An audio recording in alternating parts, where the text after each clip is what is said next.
Cerita kali ini datang dari sepasang couple umur 23 tahun yang udah pacaran 3 tahun dan kepengen banget untuk datang ke salah satu museum di Jakarta. Namanya kita sebut aja Agung sama Via. Di pertengahan tahun 2022 kemarin, mereka tuh bingung mau pacaran kemana. Akhirnya Via tuh lihat TikTok rekomendasi tempat ngedate bareng pacar.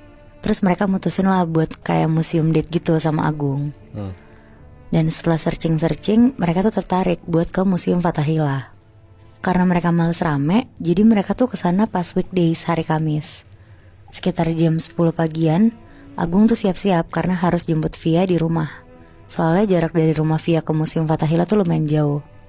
Nah jam 1 siang mereka sampailah di Museum Fathahillah. Agung beli tiket masuk buat 2 orang dan mulailah mereka masuk ke museum itu. Ini tuh sebenarnya pengalaman pertama Via ke museum ini. Kalau si Agung tuh udah pernah, cuma pas dia masih kecil. Dan katanya Agung dia tuh gak terlalu suka ke museum karena dia ngerasa serem gitu loh vibes-nya. Akhirnya mereka berdua tuh muterin museum itu kayak bener-bener nyisirin semua ruangan yang ada di Museum Fathahillah itu. Sambil bercanda-canda dan ada momen dimana mereka tuh ngobrol serius di jendela sambil ngeliat ke arah luar. Ngeliat pemandangan sekitar kota tua gitu. Pas lagi ngobrolin hubungan mereka tuh tiba-tiba mereka tuh berantem.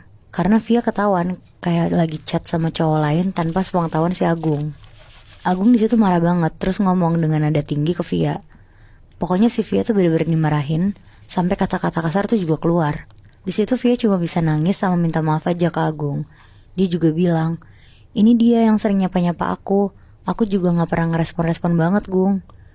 Tapi yang namanya emosi yang ngerasa dibohongin, Agung teriak, diem lo anjing. Akhirnya Via diem dan ngedengerin Agung ceramahin dia gitu.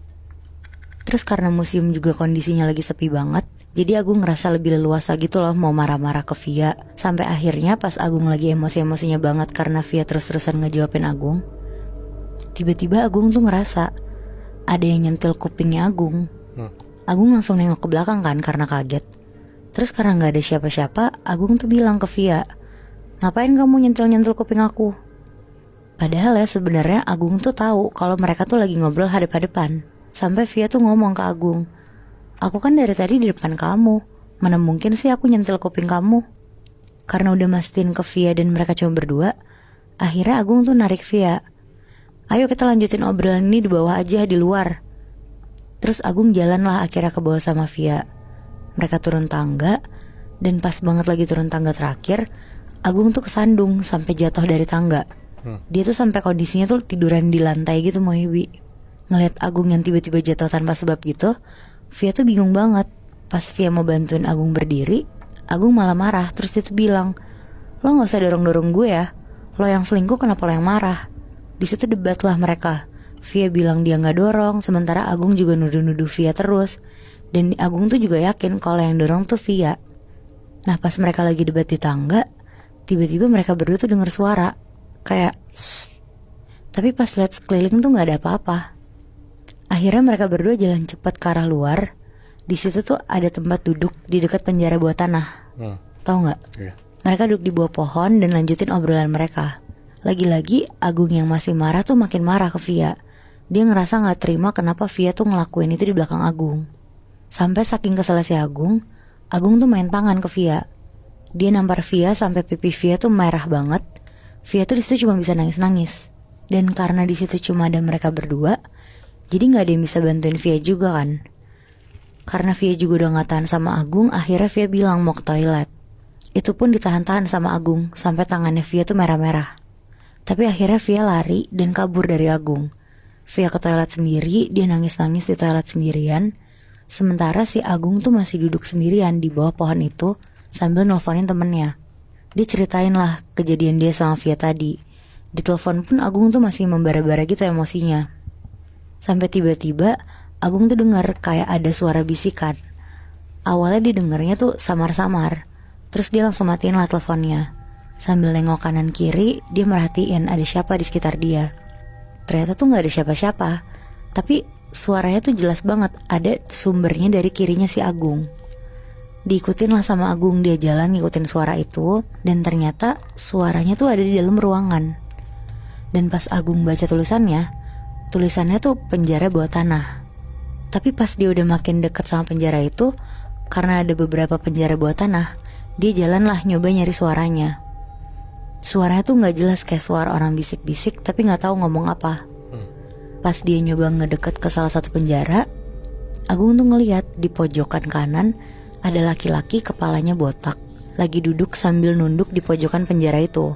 Berarti di dalamnya dong? Di dalamnya Moy. Mulutnya pun kayak sambil kayak komat kamit gitu. Agung tuh bukannya takut di situ, tapi malah penasaran sama laki-laki ini. Karena penjara ini juga kecil dan rendah gitu, akhirnya sambil nunduk-nunduk Agung masuk ke dalam. Terus dia tuh ngomong, Mas ngapain mas? Tapi gak dijawab sama laki-laki ini. Pas Agung makin ngedeket, tiba-tiba laki-laki ini berdiri terus teriak ke Agung, pulang. Agung kaget banget, dia langsung lari sampai jatuh-jatuh.